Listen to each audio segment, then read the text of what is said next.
Hello everyone, hope you're doing well. We are back on the dev server for Hornet Sting, and I thought we would do is take this opportunity to talk about some game mechanics which are coming into the game.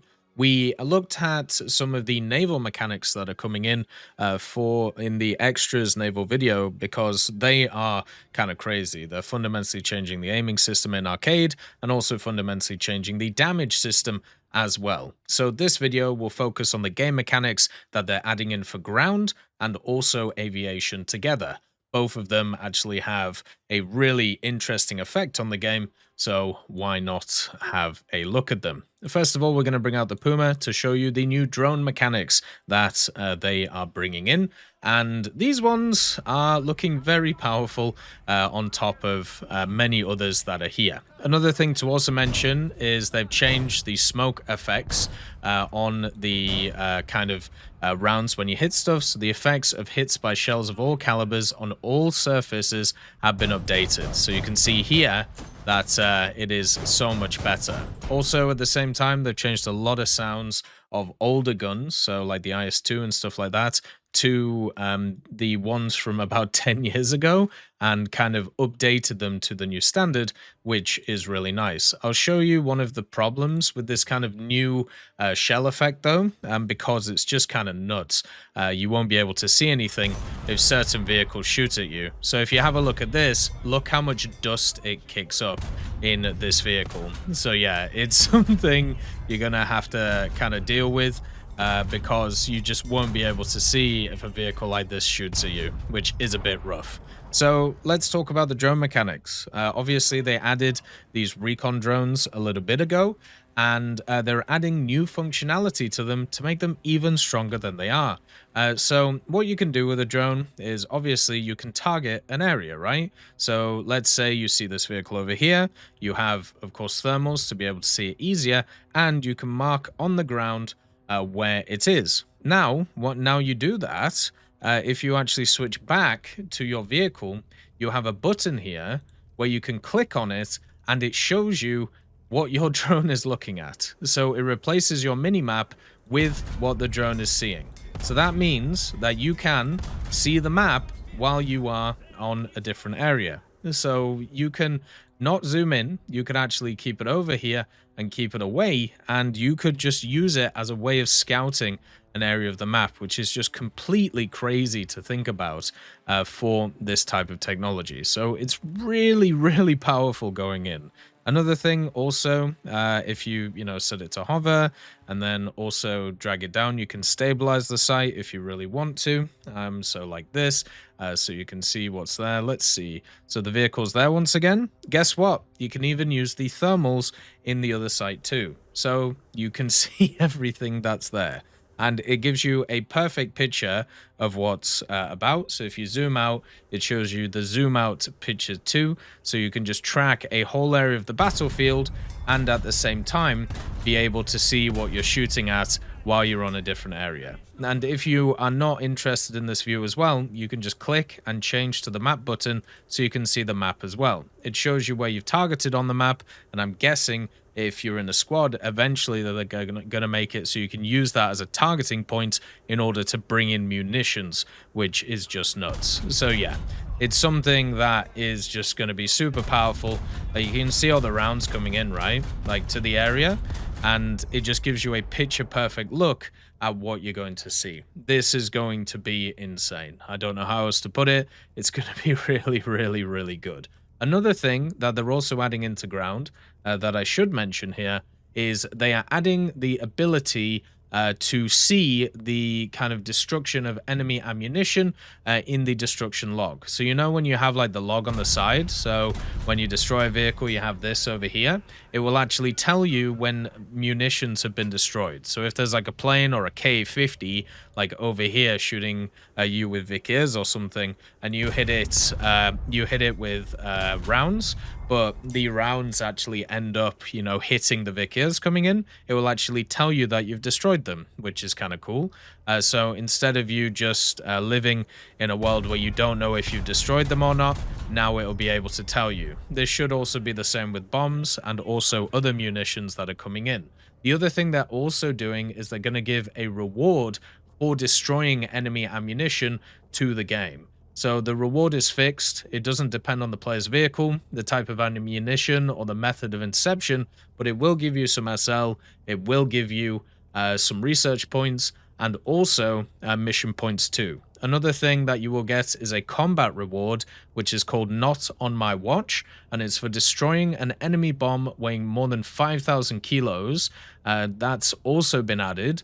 So yeah, you can basically only get it one time per battle. So if you see a PE8 or something like that, and you shoot it down by hitting the bomb, or if you just hit the bomb and take it out, then you will actually get yourself that reward, and you once again get some cool rewards from it. So a bit of mission score, a bit of SL, stuff like that as it goes around. They've also done a lot of interface changes to this. We'll talk about that probably in a different video. It's not fully there yet. It's a bit buggy, which isn't very fun. So yeah, that kind of sucks. Now, all of the other changes are for, of course, high-tier aviation. High-tier aviation is one of those areas which has changed a lot over the last period of time. And guess what? It's going to continue to change as you move around. So basically, we'll demonstrate it with the new Su-30SM. They're doing a bunch of changes to radar, and also to the maneuverability of vehicles themselves. So the easiest thing that I can kind of show you first is the radar setup. So you can see these two targets here. What they're actually giving you, once it can lock properly, is you see this green circle that's here. Oh, for some reason, it's just going bongo again. This was happening before. I don't know whether it's a problem with the radar or if there's just like an issue with it. But yeah, it struggles to lock and just goes a bit nuts. So let's just see if we can reset it and fix it. Nope, it's still busted. So what they're adding is an ability to give you like this little circle, right? And basically what this circle is it's predicting the lead direction for launching an air-to-air missile to give you the most efficient kinematic trajectory to the missile itself. So if you're launching it at a target, so such as this guy straight ahead, if you launch it in this little green circle, it means that it will give your missile the highest chance to be able to hit the target. And that is just how that's going to work. So this is going to be present for the F-16C, for the F-18C, and also the Su-30SM. And I think, honestly, it's kind of pretty cool. Obviously, you can lose lock or move to different ones, but I think in general, it's pretty interesting to see something like this in the game, and it just makes certain vehicles way more easy to use compared to before. The other thing they're also changing is the method for controlling the tilt of the aircraft radar antenna. That has been completely changed. Of course, with stuff like AESA radar coming in and PESA radars, this is going to be one of the big parts of it because of how, you know, the radar moves itself.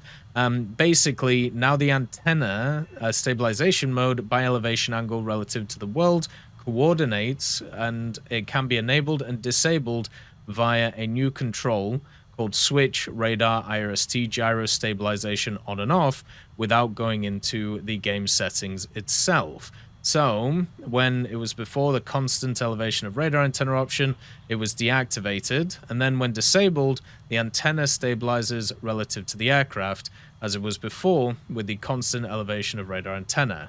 But now, the antenna can be controlled with the radar IRST tilt control axis, and also a reset radar IRST direction to bore sight control for quick antenna centering of both axes has also been added. So you could probably find all of that stuff in here because you can actually see it kind of here. This is the new stuff that they've added in. And also the constant elevation of radar antenna option has been removed, and the disable radar antenna gyro stabilization at mission start option has been added. So that's where you're going to be able to at least control it at the start. So there's a lot of stuff which is coming in for radar controls, and it's all incredibly confusing, as all of this stuff usually is. The other part of it is, of course, the funny button. So this button right here is a thrust vectoring mechanic, which is being added to specific vehicles. So far, I've seen it on the FE18s and also on the SU-30SM, but I'm sure it'll come to other vehicles as well.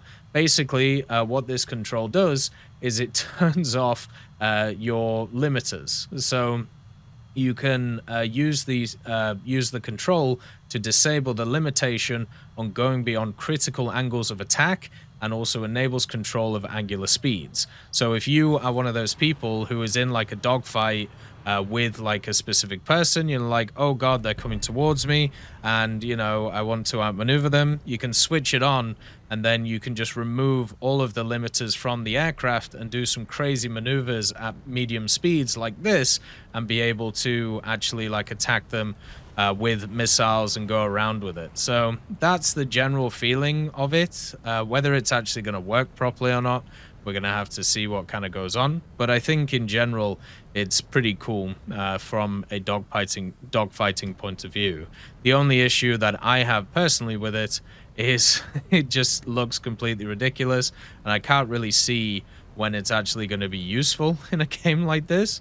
But also, I think it should be pretty fun. So yeah, the other parts of it, obviously we have like the naval mechanics for damage and stuff, and we'll talk about those like kind of later on in separate areas, but we did cover them in the naval extras video. And imagine like these types of mechanics are going to come way more and be around the place way more, so you'll be able to flip and dip and just do silly things with your aircraft too. It honestly feels like you're just playing in arcade and the flight model is broken, and I guess that's what is, because it turns off all the limiters and everything. It's insanely effective how maneuverable these aircraft are as well. Just seems so weird to think about how much you can throw these things around the sky. But as always, I hope you have a wonderful day, and I'll see you next time. It's too close to the sun. No. Can't get the funny missile off. There you go. Whee! Bonk. I'd just like to thank GMG Smiley, CD Beans, Chieftain Mike, EMN3 Galaxy, Tulio Pontecorvo, Brendan Quinn, Carrion Crow, Gus Irenicus, Pyman, Wartinder, Teddy, Daniel Stanton, Martinez, B. Young, Ozzy Panzer, Alan Hacker, Liam Shear, Opium Prime, Lafouche, Sem Aslan, Uncle Bean, and Derek R. for supporting the channel.